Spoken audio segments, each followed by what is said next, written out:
يا ميدو. حكم سعودي. ما ينفعش يا ميدو، ما ينفعش، ما ينفعش اللي بيحصل ده يا ميدو. على فكره ميدو ما غيروش لوائح يا ميدو، ما غيروش لوائح يا ميدو، ما فيش لوائح تتغير.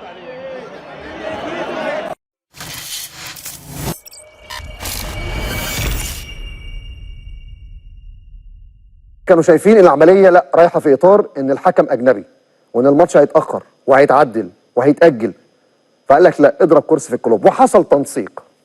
الاتحاد قال لك انا مش طرف، وعلى طول بلغ لجنه الحكام تطلع الاستاد. ده اللي عايز يحل مش هيعمل كده، اللي عايز يفك طلاسم الازمه مش هيفكر كده. وفي نفس الوقت برضه نادي الزمالك بعد ما تلقى الاتصالات بخصوص المبادره والاقتراحات اللي تمت راح طلع بيان قال لك لا على في نفس التوقيت. وانا بحب الحكام ومتمسك بالحكام المصريين، وكل اللي اتقال قبل كده كانت احلام ما كانتش حقيقه. ما هو التاريخ هيشهد بالتاكيد، يعني المواقف بتشهد بتقول لو انا ليا موقف واضح دون اغراض شايف ان عندي اخطاء تحكيميه اثرت عليا هطلب حكام اجانب.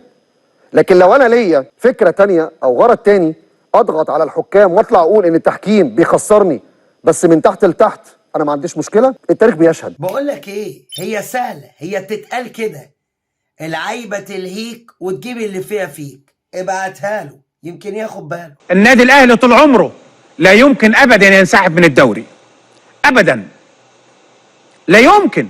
ده النادي الاهلي عنده 70 80 مليون، عشرات الملايين من الجماهير داخل مصر وخارج مصر.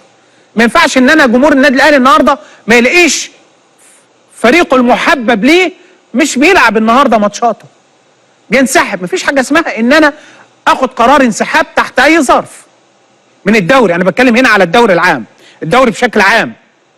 ما ينفعش الاهلي ما يلعبش في افريقيا وهو الاهلي ما عندوش بطولات ما ينفعش. طب النهارده انا هصرف كنادي اهلي منين؟ عندي رعاه، عندي جمهور بالملايين مستني بينتظرني ان انا العب ماتش، بيتفرج عايز لعيبتي يبقوا موجودين بيلعبوا، العب وافوز العب واخسر، هي دي الرياضه. النادي الاهلي ياما عنده بطولات، عنده، ودايما نتكلم على بطولات النادي الاهلي ما شاء الله بطولات.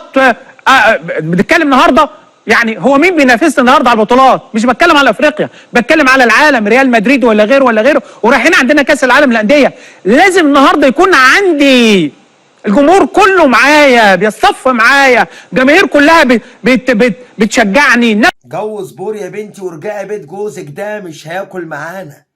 يا يكون في عداله والمسابقه دي تمشي بما يرضي الله، يا اما عليا وعلى غيري، واللي يعرف امي يشتكي لها.